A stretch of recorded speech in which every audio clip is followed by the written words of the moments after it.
నమస్కారం వార్తలకి స్వాగతం నా పేరు రవి ముందుగా వార్తల్లోని ముఖ్యాంశాలు భారత అమ్ముల పొదిలో చేరిన శక్తివంతమైన అస్త్రం రఫేల్ రాక భారత సైనిక చరిత్రలో సరికొత్త శకానికి నాంది అని ప్రధాని అభివర్ణన కేంద్ర కేబినెట్ కీలక నిర్ణయం నూతన విద్యా విధానం 2020కి మంత్రివర్గం ఆమోదం మానవ వనరుల శాఖ పేరును విద్యాశాఖగా మార్పు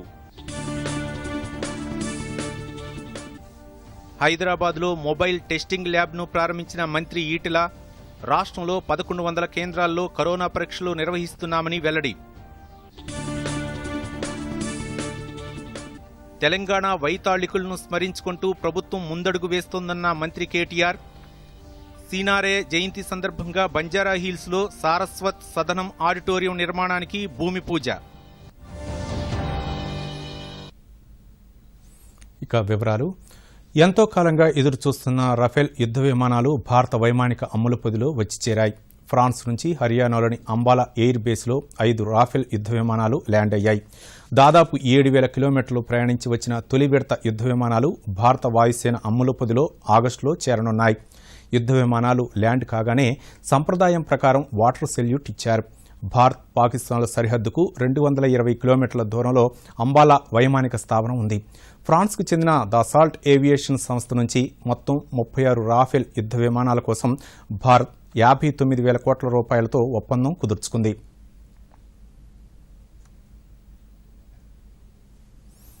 ఫ్రాన్స్ నుంచి 5 రఫేల్ ఫైటర్ జెట్లు భారత్కు చేరుకోవడంపై ప్రధాని నరేంద్ర మోదీ హర్షం వ్యక్తం చేశారు. కేంద్ర రక్షణ శాఖ మంత్రి రాజ్నాథ్ సింగ్ రఫేల్ యుద్ధ విమానాలు భారత్కు సురక్షితంగా చేరాయని ట్విట్టర్లో పేర్కొన్నారు.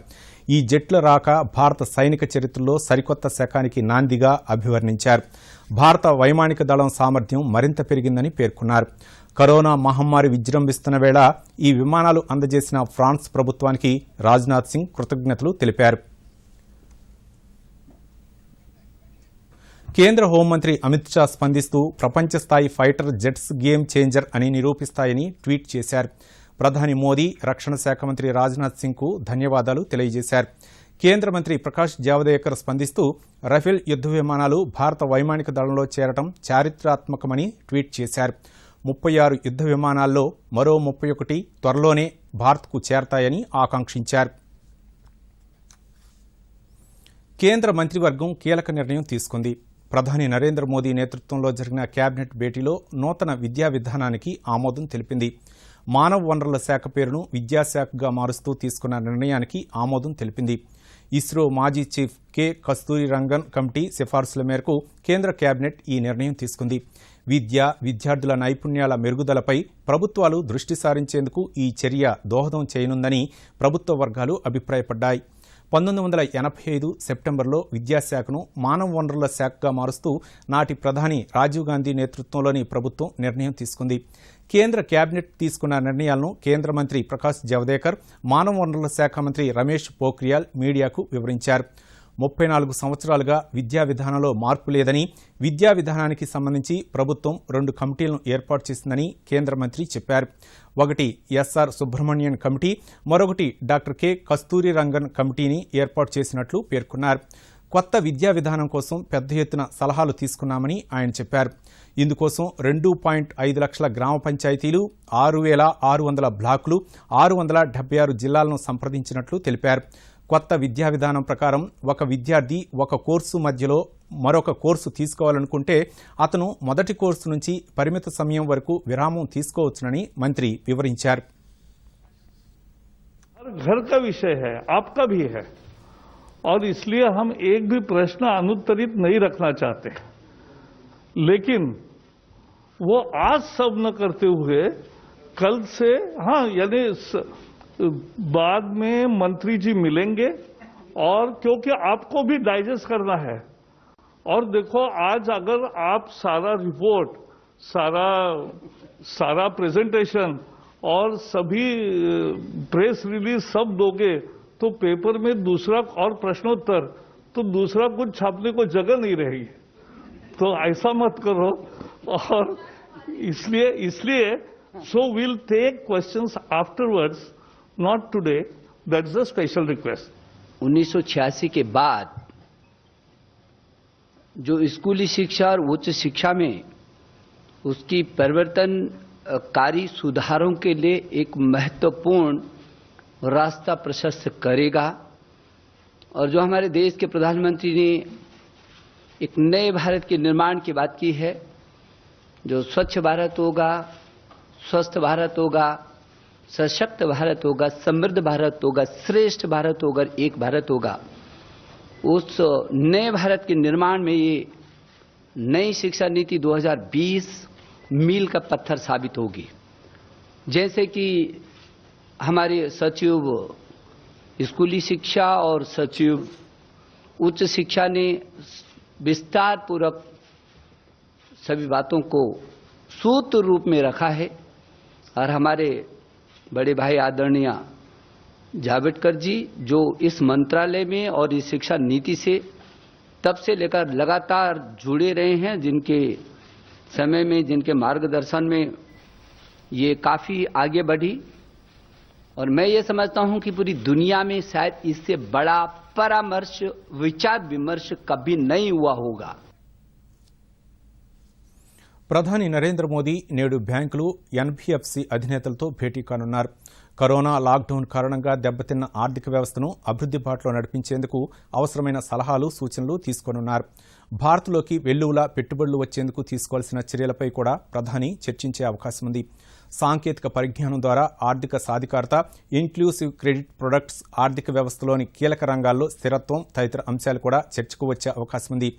ఆర్థికాభివృద్ధిలో బ్యాంకింగ్ రంగానిది కీలక పాత్ర అని ప్రధాని పదే పదే చెబుతున్న నేపథ్యంలో ఆ రంగంలో చేపట్టాల్సిన సంస్కరణలపై కూడా చర్చించవచ్చునని భావిస్తున్నారు. హైదరాబాద్ కోటి కమాండ్ కంట్రోల్ రూంలో మొబైల్ టెస్టింగ్ ల్యాబ్ను రాష్ట్ర వైద్య ఆరోగ్య శాఖ మంత్రి ఈటెల రాజేందర్ ప్రారంభించారు. అనంతరం కోవిడ్ పరీక్షలు చేసే మొబైల్ వ్యాన్ను మంత్రి పరిశీలించారు. మొబైల్ ల్యాబ్లో ఒకేసారి 10 మంది నుంచి నమూనాలు తీసుకునే అవకాశం ఉంది. ఈ సందర్భంగా మంత్రి ఈటెల రాజేందర్ మాట్లాడుతూ కరోనా లక్షణాలు లేని వారికి ఇంట్లోనే ఐసోలేషన్ ఉంటుందని, అక్కడ సౌకర్యం లేకపోతే ప్రభుత్వ పర్యవేక్షణలో చికిత్స అందిస్తామన్నారు. 10 రోజుల పాటు మందులు, మాస్కులు అందిస్తామని వెల్లడించారు. రాష్ట్రంలో 1100 కేంద్రాల్లో కరోనా పరీక్షలు నిర్వహిస్తున్నామని మంత్రి చెప్పారు. హితం యాప్ ద్వారా కోవిడ్ రోగుల వివరాలను నమోదు చేస్తామని తెలిపారు. కరోనా వచ్చిన వారిలో 81% ఎలాంటి లక్షణాలు ఉండవని పేర్కొన్నారు. మరో 19% మందికి కరోనా లక్షణాలు ఉంటాయని వివరించారు. 14% మందికి వెంటిలేటర్ అవసరం ఉండదన్నారు. ఆసుపత్రిలో చికిత్స తర్వాత కోలుకుంటున్నారని చెప్పారు. కంటైన్మెంట్ ప్రాంతాల్లో పరీక్షల కోసం సంచార వాహనాలు పంపుతామని మంత్రి తెలిపారు.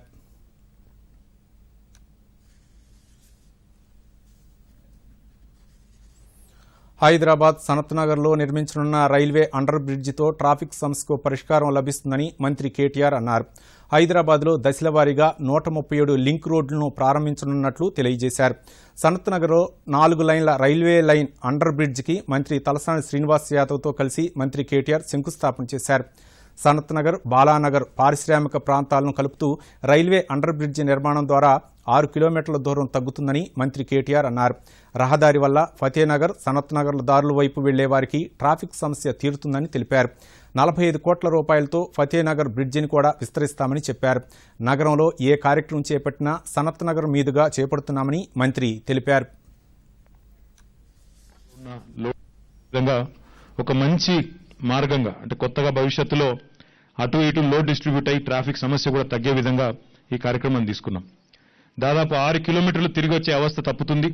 కేవలం 1.2 కిలోమీటర్లతో 68 కోట్ల రూపాయలతో లక్షలాది మంది ప్రజలకు అద్భుతమైన రిలీఫ్ ఇచ్చే ఈ లింక్ రోడ్ను మరి శ్రీనివాస్ యాదవ్ గారు వెతికి పట్టుకొని ఈ ప్రాంతంలో తప్పకుండా నేను దగ్గరుండి చేయిస్తానంటూ ఒక సంవత్సరం లోపలనే పూర్తి చేస్తానని చెప్పి వారు ఒక కమిట్మెంట్ కూడా తీసుకున్నారు. తప్పకుండా పూర్తి చేస్తామని చెప్పి కూడా నేను మీకు ఈ సందర్భంగా విజ్ఞప్తి చేస్తా ఉన్నా.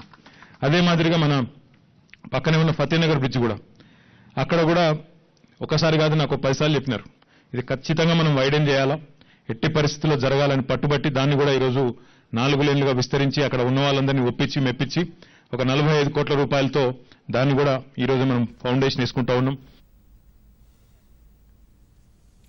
రాష్ట్ర ప్రభుత్వం తెలంగాణ వైతాళికులను స్మరించుకుంటూ ముందుకెళ్తోందని మంత్రి కేటీఆర్ అన్నారు.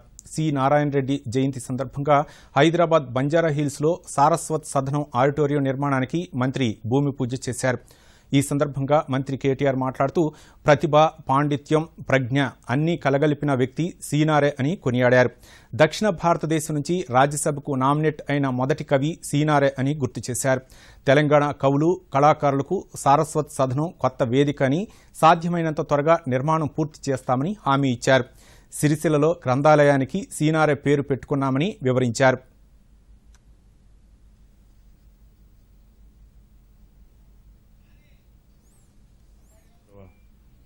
మరో మంత్రి శ్రీనివాస్ గౌడ్ మాట్లాడుతూ పాఠ్య పుస్తకాల్లో సీనారే చరిత్ర ఉండేలా చొరవ తీసుకుంటున్నామన్నారు. ఇండోర్ ఆడిటోరియం నిర్మాణానికి ప్రభుత్వం 10 కోట్ల రూపాయలు విడుదల చేసినట్లు చెప్పారు. సినీ గేయ రచయితగా నన్ను దోచుకుందువటే అని తన ప్రస్థానాన్ని ప్రారంభించి తాను పరమపదించే నాటికి కోట్లాది మంది ప్రజల గుండెలను కొల్లగొట్టి గుండెలు దోచుకున్న అద్భుతమైన, అసామాన్యమైన మహానుభావుడు సినారే గారు. 1-2 కాదు, ఏ రసాన్నైనా అద్భుతంగా ఆవిష్కరించే ఒక అసాధారణమైన పట్టు తనకు భాష మీద ఉండేదని పెద్దలు చెప్తూ ఉంటారు. నాకంతా ఆయన గురించి మాట్లాడేంత ప్రజ్ఞ కానీ ప్రతిభ కానీ నాకు లేదు. ఉర్దూలో చదువుకున్నారు కాబట్టి ఉర్దూ భాష మీద కూడా అద్భుతమైన పట్టు. ఉర్దూకే పరిమితమైన గజల్ సంస్కృతిని తెలుగులోకి తీసుకొచ్చింది సినారే గారు. నాకు గుర్తున్న ఒక చిన్న గజల్ వారు, పరులకు సహాయపడని నరుడి బతుకు దేనికని, మూగ భూములకు మూగ బిళ్లకు నీరందివ్వని వాగు పరుగు దేనికని అని చెప్పి వారు రాసిన ఒక చిన్న కప్లెట్ గజల్. అదే మాదిరిగా హైదరాబాద్ గొప్పతనాన్ని గురించి వర్ణిస్తూ రిమ్జిమ్ రిమ్జిమ్ హైదరాబాద్ అని చెప్పి అద్భుతంగా, అటు చూస్తే చార్మినారు, ఇటు చూస్తే జామా మసీదు, ఓ వంక అసెంబ్లీ హాలు, మరో వంక జూబ్లీ హాల్ అంటూ రాసిన అద్భుతమైన సాహిత్యాన్ని విశ్వనాథ్ గారి సినిమాల్లో వటపత్ర సాయికి వరహాల లాలి అని అద్భుతమైన మరి ఒక లాలిపాట పాడిన, అదే మాదిరిగా సువ్వి సువ్వి అంటూ ఒక మంచి సామాన్య ప్రజలకు కూడా అర్థమయ్యే భాషలో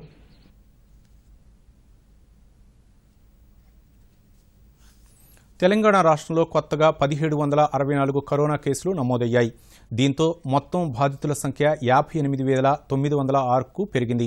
ఈ మేరకు వైద్య ఆరోగ్య శాఖ కరోనా సమాచారాన్ని విడుదల చేసింది. కరోనాతో 12 మంది మృతి చెందారు. రాష్ట్రంలో ఇప్పటి వరకు మృతి చెందిన వారి సంఖ్య 492కి చేరింది. రాష్ట్రంలో ఇప్పటి వరకు 3,97,939 కరోనా పరీక్షలు నిర్వహించినట్లు వైద్య ఆరోగ్య శాఖ బులెటిన్లో తెలిపింది. రాష్ట్రంలో కరోనా నుంచి 43,751 మంది కోలుకోగా మొత్తం యాక్టివ్ కేసుల సంఖ్య 14,663కు చేరిందని అధికారులు వెల్లడించారు. కొత్తగా 18,858 కరోనా పరీక్షలు నిర్వహించగా 1,764 కేసులు నమోదయ్యాయి. తెలంగాణలో నమోదవుతున్న కోవిడ్ కేసుల్లో 66% పురుషులు, 34% మహిళలు ఉన్నారు. ఇదిలా ఉండగా